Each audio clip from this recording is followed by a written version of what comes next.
Welcome back in. Well, we're just, 4 months now into 2021. Some of you might have put losing weight as part of your New Year's resolution, but if you're having trouble shedding those pounds, we do have some tips on not only how to lose weight, but to keep the pounds off. Dr. Beth Kitchen is a diet nutrition expert with UAB. She joins us by FaceTime with some information. Good to see you this morning, Dr. Beth. Good to see you too, Mike. And you're talking about habits of long-time losers. We're not talking about losers in that sense of the word. We're talking about losing weight, right?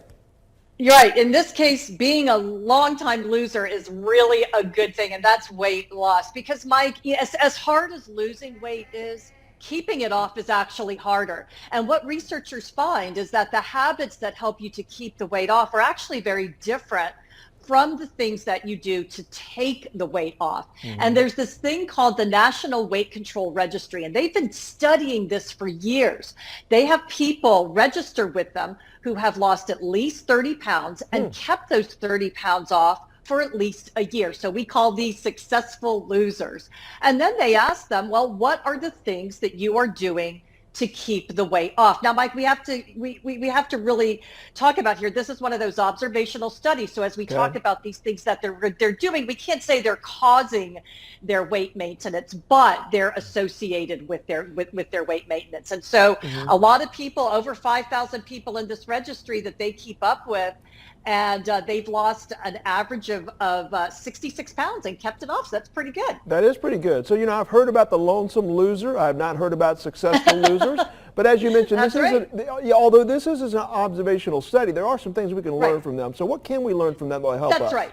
So let's look at the top 4 habits of people who successfully keep weight off. The first one is they eat breakfast. 78% of the people in the study report eating breakfast. Now, this is a controversial topic, right? Yes. Because there's the data here are all over the place, particularly with weight loss. And we've kind of come to the conclusion that with weight loss, some people do well eating breakfast, others don't. So this is one that's very sort of up to you on this one. But 78% of these successful losers, this is one of their habits. The next one is that they weigh themselves every week. 75% of the successful losers reported weighing at least once a week. So keeping track so that if that weight starts to creep up, they know it's time to kick in with cutting back on some calories, maybe increasing some exercise.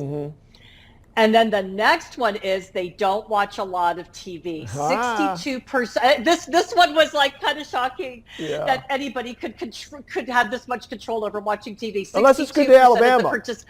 Yeah, that's right. 62% of the participants said they watch fewer than 10 hours of TV a week. Ooh, that's a hard thing to do.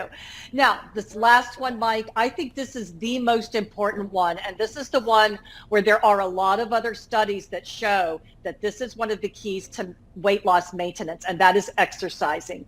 90% of the successful losers report that they exercise an average of 1 hour a day. That's a lot of exercise. And so this seems to be one of the big keys. Now, we talk about how exercise is not really a big player with weight loss. We hear that a lot, and that's actually been shown to be probably kind of true to a degree. But it really plays a big role in helping you to keep that weight off. And a lot of other studies support this. So people can go to this website, the National Weight Control Registry. You can just do a search on it, and you'll see all kinds of great success stories. So if you are someone who has lost the weight and you're a little bit nervous about keeping it off, know that yes, you can do it. It takes some effort, it takes some work, but if they can do it, you can do it, and you can read some of their success stories there. And you can join us every Tuesday where Dr. Beth will also give you diet information that helps along that process as well. Thank you, Dr. Beth. Thank you, Mike.